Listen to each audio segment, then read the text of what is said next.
Union members continue to vote on whether to ratify the tentative contracts reached with the big three automakers.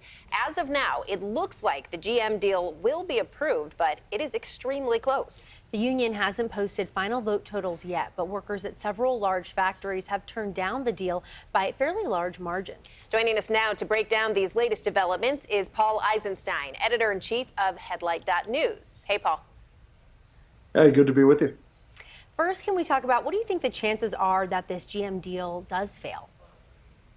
Well, if you asked me this morning before I heard the results out of the Arlington, Texas plant, I probably would have said it's starting to look likely that the deal could go down.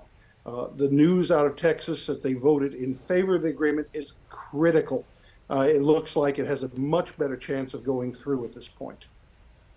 Yeah, so that was a pretty large and important plant there, and I'm looking at the tally right now. There's only a handful of plants left. We're expecting the rest of this tomorrow. So is there any real chance if all of those other remaining plants vote it down, could it fail at that point? I'd have to double check the numbers to make sure my addition is correct. I think at this point the odds would be it won't go down unless you saw one of those crazy situations where virtually everybody at all those plants said no. So I think the deal is likely to go through, but if I were Shawn Fain, the UAW's president, right now I would be sweating. Yeah, what does it mean for Fain? You know, he's been kind of taking this as a victory lap. Does this kind of put any doubts for other people in the UAW?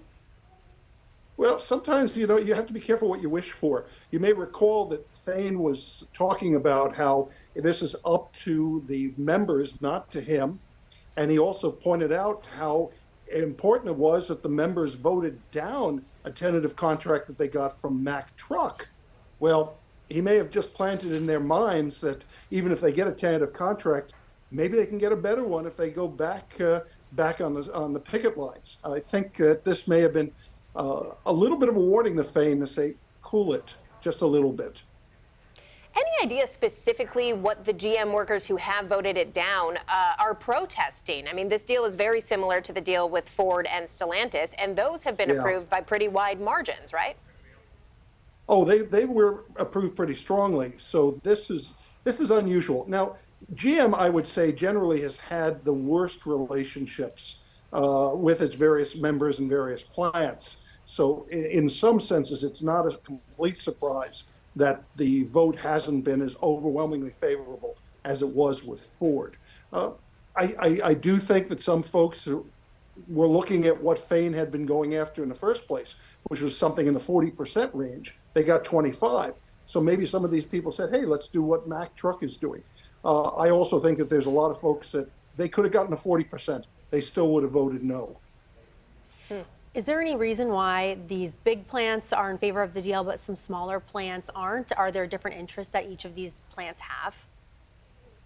It may be that smaller plants are a little more worried about their future.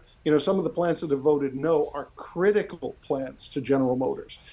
Plants that a lot of the workers think, hey, they can't do without us. And if we vote against this, well, they're going to have to listen to us. You may recall it was when they struck the full-size pickup lines that GM finally caved and came up with a settlement. They were the last of the big three to say, here's the deal. All right, so overall, where we stand right now, just a handful of plants left. How do you see this playing out for the GM deal? Well, when we talked about me coming on for this segment this morning, I was saying it looks like it could be a 50-50 situation. Right now, if I were in Vegas rather than where I'm at in the moment, Los Angeles, I would probably be betting in favor of this being ratified.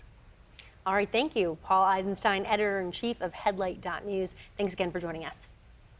Great to be with you.